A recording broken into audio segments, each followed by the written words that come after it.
सेहत की फिक्र में शुरू किया प्रातः भ्रमण बेजुबान के प्यार में डाल देगा, यह संदीप नहीं जानता था। इस नए रिश्ते के अचानक गुम हो जाने ने विकास को भी उसका एहसास करा दिया था। डर भी क्या अजीब चीज़ है, हमें ना जाने किन बातों पर विश्वास करने के लिए मजबूर कर देता है। या फिर यह भी हो सकता है कि डरा हुआ आदमी किसी विश्वास की बाह थाम कर अपने सुखों को टटोलने की कोशिश करता है। तेज कदमों से चलते हुए संदीप ने विकास से कहा। सर्दियों की सुबह होने के बावजूद संदीप के ललाट पर हल्का पसीना छलक आया था। आखिर तेज कदमों से दोनों इस सर्द सुबह में भी लगभग 4 किलोमीटर पैदल जो चल लिए थे। तेज गति से चलने के कारण संदीप की धड़कनों की गति भी सामान्य से तेज हो गई थी। इसलिए बोलते बोलते वह कुछ देर रुका और फिर बोला, अब मुझे ही देख लो, कब से सोच रहा था कि मॉर्निंग वॉक शुरू करूं, लेकिन सुबह सुबह बिस्तर छूटता ही नहीं था। अब जब डॉक्टर ने कह दिया है कि मैंने अपनी जीवन शैली में बदलाव नहीं किया तो डायबिटीज़ का मरीज़ हो सकता हूँ। मुझे रोज़ 5 किलोमीटर पैदल चलना चाहिए।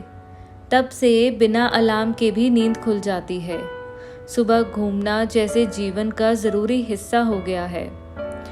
विकास बोला, आस्था के आध्यात्मिक अर्थ तो मैं नहीं जानता, लेकिन इतना ज़रूर जानता हूँ कि आस्था उस प्रवृत्ति का नाम है जो कठिन परिस्थितियों में भी हमें जीवन की सकारात्मक के प्रति चैतन्य बनाए रखती है। अब कोई वो चेतना मॉर्निंग वॉक से पाता है या किसी अनुष्ठान से, अध्यात्म को इस बात से कोई फर्क नहीं पड़ता। आप सत्य, शिव और सुंदर के प्रति विनयशील बने रहें तो आपका हर संबोधन प्रार्थना की तरह पवित्र हो जाता है। अरे, हम जैसे पापी भी अध्यात्म की बात करने लगे। इसे ब्रह्म मुहूर्त में जागरण का असर कहें या प्रभात के प्रकाश में पाखंड का प्रबल होना। संदीप ने कहा तो दोनों ठठाकर हंस दिए। फिर संदीप चौंक कर बोला, सुबह की ताज़ा हवा ने तो मेरी भाषा को भी अलंकारिक कर दिया। प्रभात के प्रकाश में पाखंड का प्रबल होना, वाह! यह शोक का विषय हो सकता है कि पहली कविता किसी के वियोग में क्या उस समय लिखी गई थी जब लिखने वाला हमारी ही तरह मॉर्निंग वॉक कर रहा था। संदीप की बात पर एक बार फिर दोनों का कहा गूंज उठा। संदीप और विकास सहकर्मी हैं। संयोग से दोनों रहते भी एक ही कॉलोनी में हैं। विकास तो शुरू से ही खिलाड़ी रहा है।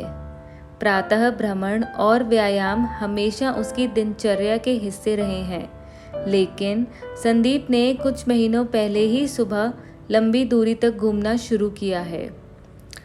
तब जब डॉक्टर ने उसे डायबिटीज़ के खतरे के प्रति आगाह किया। सुबह सुबह कॉलोनी से बाहर निकलते ही कई बार आवारा श्वान उनके पीछे चलने लगते थे।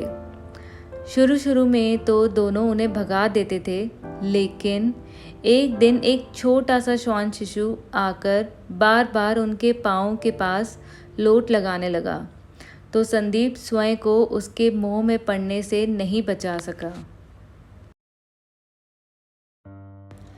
एकदम काला शरीर और माथे पर तिलक की तरह का सफ़ेद निशान। वो श्वान शिशु दूर से ही पहचान में आ जाता था। संदीप उसे लाड़ लड़ाने लगा। अब तो यह रोज़ का ही क्रम हो गया। उन्हें दूर से देखते ही वो फुदकते हुए आता और इनके पाँव के पास अटखेलियाँ करने लगता। अब तो जैसे इस प्राणी को प्यार करना भी उसके जीवन का हिस्सा हो गया। डायबिटीज़ के डर ने मुझसे मॉर्निंग वॉक ही शुरू नहीं कराई, बल्कि आवारा श्वानों के प्रति मेरे मन में एक मोह भी जगाया है। एक दिन उसने अपनी पत्नी से कहा था, लेकिन जीवन में सब कुछ मनुष्य की इच्छा के अनुसार कहाँ होता है। एक दिन वो छोटा सा श्वान कहीं गायब हो गया।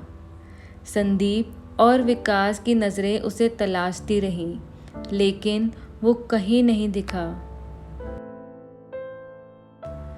4-5 दिन बीत गए। गली के बाहर उसे तलाशती नजरें फेंकते हुए संदीप ने कहा, पता नहीं कहाँ चला गया वो। एक अनजाना सा रिश्ता बन गया था जैसे उससे। विकास ने कहा, आखिरी बार जब मिला था तो कैसे देख रहा था तुम्हें। उसकी आंखें जैसे एक साथ बहुत कुछ कह देना चाहती थी। हो सकता है कि वो यही कहना चाहता हो कि अब हमेशा के लिए जा रहा हूँ।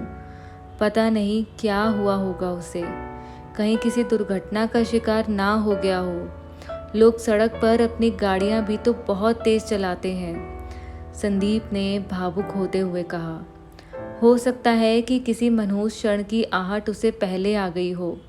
बुजुर्ग बताते हैं कि इनकी छठी इंद्रियां बहुत तेज होती हैं, मौत को पहले से भांप लेते हैं। विकास ने संदीप के डर का समर्थन किया। संदीप केवल इतना ही कह सका, ईश्वर करे ऐसा नहीं हुआ हो। फिर उसने आसमान की ओर देखा, मानो मन ही मन कोई मन्नत मांग रहा हो। 8-10 दिन ही बीते थे कि उसी मोड़ के पास दोनों को वही श्वान शिशु दिखाई दिया।